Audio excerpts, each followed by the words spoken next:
고품격 날라리 방송 한주희 장전의 원투펀치 397회 2부 시작해 보도록 하겠습니다. 자, 오늘 주제는 UEFA 챔피언스 리그 16강 주중에 펼쳐지는 4경기 프리뷰를 한번 해보려고 해요. 굉장히 기대를 많이 하고 있더라고요. 16강 어떻게 전체적으로 평가하시는지 한번 좀 한 줄 평부터 해볼까요? 아니 이번 한 줄 평이요? 되게 어려운 것이죠. 이번 16강은 저번에도 한번 이야기한 것처럼 유럽에서 리그 순위 5위까지의 리그들로만 16강이 채워졌어요. 네. 그게 이제 지금 시스템으로 챔피언스 리그가 치러진 이래 최초예요. 그러니까 잉글랜드, 스페인, 이탈리아, 독일, 프랑스 밖에 없어요. 네. 그러니까 그들끼리 붙잖아요. 그러니까 빅매치가 많아 보이죠. 그렇죠. 예, 예. 그러니까 예를 들어 예전처럼 뭐 네덜란드니 포르투갈이니 아니면 동구권이니 이런 리그가 몇 개씩 섞일 때에 비하면 더 빅매치가 많아 보이는 16강이다. 아. 그거는 틀림없다. 네. 그래서 기대감이 더 높아졌다. 그런 얘기죠. 그렇죠. 지금 전체적으로 팀 전력도 특출나게 어떤 최강팀 뭐 이런 것들이 그렇게 저희가 볼 때는 보이지 않아요. 리버풀은요? 아, 리버풀 물론 강하긴 한데 리버풀 팬들이 뭐라고 할 것 같아가지고. 아니에요. 공격 들어왔습니다. 저는 아틀레티코 마드리드도 지금 공백이 많지만 네. 가능성이 있다고 보여집니다. 네. 그렇기 때문에 다른 그 어떤 시즌보다 점입 가경 16강부터 그렇게 될 가능성이 높다. 네, 알겠습니다. 그러면은 뭐 한 경기씩 이제 깊게 들어가서 살펴봐야겠죠. 첫 번째 경기부터 바로 들어가 보도록 하겠습니다. 아틀레티코 마드리드 대 리버풀. 방금 그런 얘기 하셨거든요, 두 분께서. 리버풀은요? 아틀레티코 마드리드 몰라요? 이랬는데 과연 좀 어떻게 예상을 하시는지. 모르긴 모르는데요. 아니 이 정도 이제 레벨에 왔으면 사실 한 경기 삐끗하면은 이건 뭐 탈락하는 거예요. 그럼요. 물론 이제 두 경기를 하긴 하지만 그래서 뭐 알 수 없죠. 뭐 단판이나 마찬가지 승부를 이제 두 번 하는 거기 때문에 알 수는 없는데 그럼에도 지금 아틀레티코와 지금 리버풀을 봤을 때는 리버풀이 올라가지 않을 거라고 예상하면은 굉장히 이상한 게 된다. 아틀레티코가 실제로는 리버풀을 뭐 잡지 말라는 법이 전혀 없지만 그럼에도 불구하고 지금 현재 이 시점에서 이 매치업을 예상한다? 그러면은 리버풀이라고 할 수밖에 없다는 네. 얘기죠. 그래서 수치적으로 제가 표현하자면 이 매치업은 한 7대3 정도로는 리버풀이 우세하다.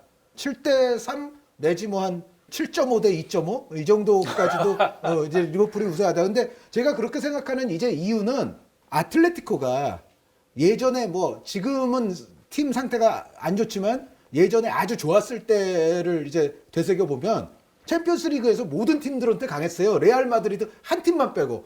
그러니까 막판에 레알 마드리드 만나가지고 항상 이제 문제가 생기고 또 도중에 레알 마드리드 만나서 또 탈락하고 그런 적들이 많았지만 다른 팀들을 상대로는 아틀레티코가 쉽게 패퇴하거나 그러지 않았거든요. 네네. 항상 오히려 잡았죠. 그런데 바르셀로나랑 붙었을 때도 아틀레티코가 실리적으로 해서 결국 잡고 바이에른 뮌헨 얼마나 과르디올라 감독 시절에 막강해 보였어요. 하지만 바이에른 뮌헨이랑 붙었을 때도 아틀레티코가 잡고 자 그럼 아틀레티코가 그런 어떤 성향과 전통이 있기 때문에 리버풀에는 어떨까? 가능성이 있지 않을까? 근데 저는 그 가능성이 좀 작다고 보는 거예요. 왜 그러냐면 지금 리버풀은 예전에 아틀레티코가 상대했던 바르셀로나나 바이에른 뮌헨과는 또 성격이 달라요. 그렇죠. 네, 그래서 제가 리버풀이 그냥 이거는 우세한 매치업이다라고 보는 거예요. 뭐냐면 리버풀의 올 시즌을 디테일하게 보자면 사실 리버풀이 매 경기 경기력이 정말 화라산같이 폭발하면서 막 끝내주게 경기력이 좋고 그러진 않았어요. 리버풀이 좀 안 좋은 경기들도 있었어요. 그래서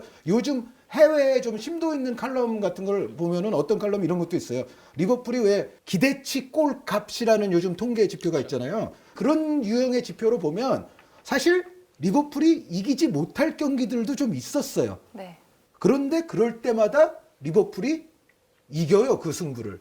꾸역꾸역 어떻게 해서든 수비수가 골을 넣어서든 예를 들어 뭐 반다이크가 뭐 하루는 해결하고 하루는 아놀드가 해결을 하고 막 수비 라인에 있는 선수들까지 득점에 결정적인 골들에 가담이 되면서 리버풀이 내용상 그다지 좋지 못한 경기도 꾸역꾸역 이기는 경기가 많았고 그래서 요거를 약간 풍자적으로 빗댄 표현 중에 하나는 리버풀 올 시즌에 유럽에서 가장 럭키스트한 팀이야.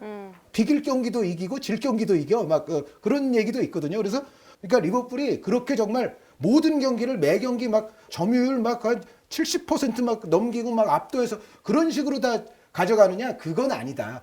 오히려 위르겐 클롭 감독은 지난 시즌에 우승할 때도 유럽 챔피언 될 때도 그랬지만 이제는 어느 정도 실리적인 운영도 상당히 잘하는 감독이 돼 있고 그리고 리버풀의 올 시즌 자체가 내용을 보면 어려운 승부에서도 꾸역꾸역 이 승부를 자신들의 것으로 궁극적으로는 만드는 경우가 많아요.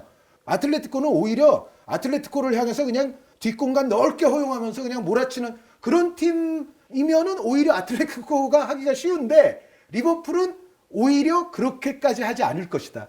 그래서 아틀레티코에게는 더 어려운 매치업일 수밖에 없다고 저는 생각해요. 그런데 좀 아틀레티코 마드리드가 공격수들이 줄부상이 많잖아요. 코스타가 돌아온다는 건 어쨌든 좀 반가운 소식 아닐까. 자, 물론 한효님 말씀이 다 맞습니다. 네, 리버풀이 이 경기 이길 확률이 더 높고 7대 3까지는 저는 보지 않습니다만 6대 4 정도로 저는 봅니다. 리버풀이 우위에 있고 그리고 지금 뭐 압도적인 운영을 하지 못하는 경기도 다른 선수들이 또 풀어주면서 경기가 잘 풀리는 경우가 많았어요. 무언가 지금 돼요. 네, 리버풀에게 지금 붙는 시즌인 게 맞아요. 네, 그래서 정순주 아나운서가 얘기했듯이 공격진들이 지금 다 아틀레티코 마드리드는 상태가 좋지가 않아요. 네. 네. 그래가지고 공격진 모라타, 디에코스타, 뭐 주앙 펠릭스 이런 선수들이 어떻게 될지 모르겠어요. 나올 수 있을지 아니면 다 못 나올지 다 나올지 다 백업에 들어가 있을지 한 선수만 나올지 진짜 모르겠어요. 지금 시점에서는. 제 생각에는 코스타 모라타는 될 것 같고 주앙 주앙 펠릭스가 펠릭스가 이제 아마 조금 힘들 벤치에 것 있을 같아요. 수도 있고 그런데 전체적으로 다 나올 확률은 있어요.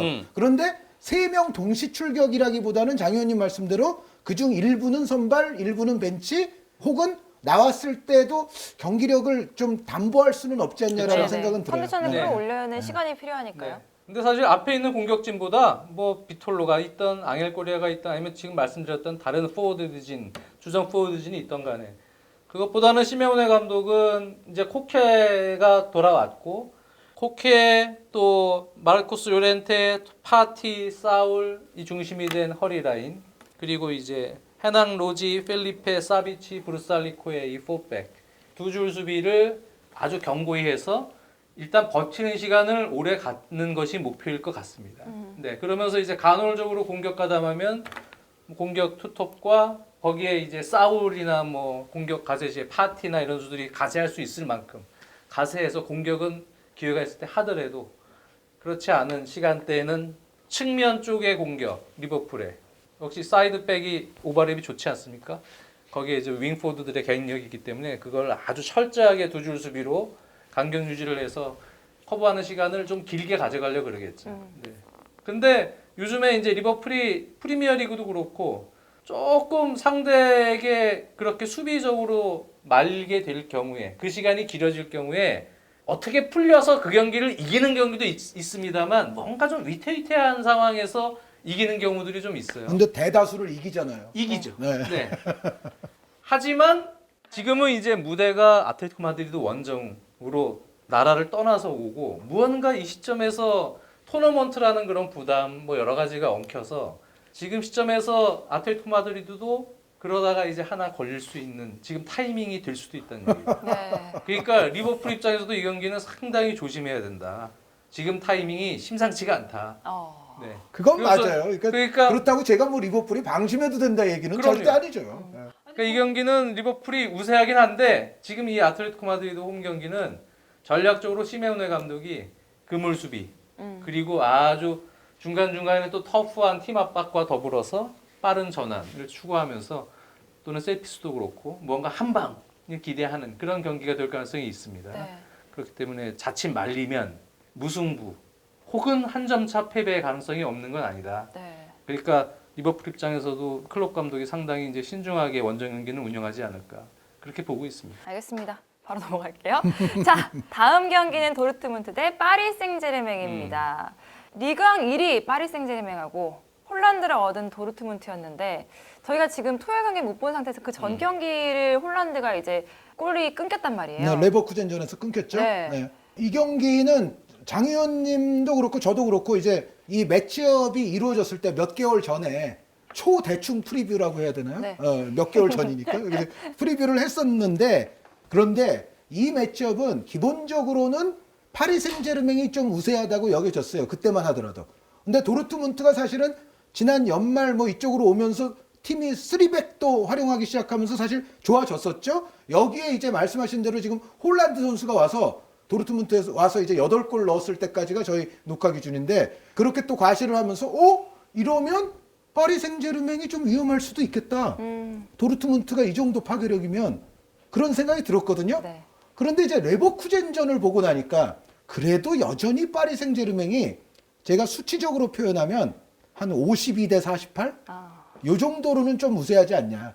그러니까 일단 저는 그렇게 보는 이유가 일단 단순하게 말씀드리자면 도르트문트의 수비를 믿을 수가 없어요. 네네. 그러니까 도르트문트는 상당히 올 시즌 전체적으로 보면 수비적인 기복이 심하고 레버쿠젠전처럼 수비수들이 집중력을 좀 놓는 순간들이 요소에 나와요. 여기에 이제 앞선의 선수들이 제대로 또 수비 라인을 보호해주지 않으면서 수비가 어려움을 겪는 경우도 나오고 전체적으로 도르트문트의 수비는 올 시즌 좀 믿을 수가 없다.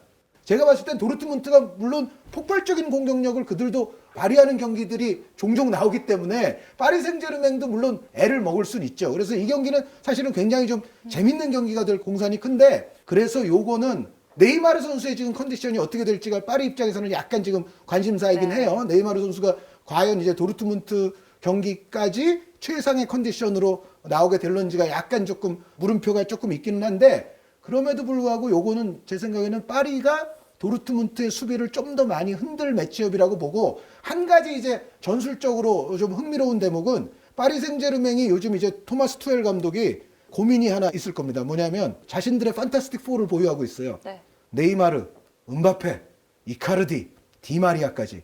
근데 요 선수들을 다 같이 공격을 시키려면 4-4-2 비슷한 그런 진영이 유력하거든요. 요 선수들 가운데 하나를 빼고 이제 4-3-3을 세우게 되면 그때는 수비적으로는 조금 더 밸런스가 있고 안정성이 있어요. 그런데 투엘 감독이 과연 파리의 판타스틱 4를 한꺼번에 밀어넣어서 4-4-2 비슷하게 갈 건지 아니면 마르키뉴스 선수를 수비형 미드필더로 쓰면서 4-3-3 같이 펼쳐서 조금 더 안정성을 추구할 건지 요거는 한번 지켜볼 좀 흥미로운 관전 포인트가 있기는 해요. 그런데 어찌됐건 어떻게 나오든지 간에 파리가 그래도 도르트문트의 수비를 조금 더 어지럽힐 공산이 크다. 그래서 네. 그만큼 파리가 약간 유리하다. 어. 예, 예, 예. 52대 48. 사실 어떻게 보면 근소한 차이거든요. 과연 장혜연님은 어떻게 생각하실지. 저는 55대 45? 네, 좀 더 그 같네요. 정도로 파리가 좀 더 유리하지 않느냐. 특히 도르트문트는 최근에 사실 살아난 부분은 공격 파괴력인데, 네. 근데 지금 로이스의 부상이 저는 너무나도 크다. 그래서 로이스가 못 나오는 부분. 브란트 선수는 지금 발목 인대를 다쳤는데 브란트 상태를 봐야 됩니다. 네네. 네, 근데 브란트도 못 나올 경우라면 더 심각해진다. 그렇죠. 네. 그만큼 두 선수가 차지하는 비중은 2선 또 허리 사이 공격 지원에 있어서 매우 중요합니다. 근데 그렇게 해서 만약에 두 선수가 다 못 나온다. 그러면 상대적으로 이제 홀란드를 지원해주는 그런 부분도 취약해지죠. 홀란드는 사실 지원을 좀 받아야 됩니다. 그렇죠. 뒤에서부터 스루 패스가 들어가든 측면에서 들어오든 만약에 두 선수가 빠지게 되면 산초 선수가 상당히 변제를 많이 당하는 상황이 될 것이고 그리고 다른 쪽 윙포드로 어떤 선수가 이제 배치될지는 모르겠습니다만 전체적으로는 주전급들이 나왔을 때에 비해서는 아무래도 전력차가 조금 있는 상황입니다. 네. 거기에 허리에 지금 엠레전 선수가 가세를 했는데 엠레전 선수가 물론 멋진 데뷔골을 넣긴 했습니다만 지금 아직 허리 라인에서도 조직력이 완전치 않고 네. 지난 경기 레버쿠젠전은 4백을 썼다가 조금 수비에서 문제점이 많아졌는데 3백을 쓰더라도 3백을 쓸 경우라면은 근데 파리가 공략하기가 좀 쉽거든요.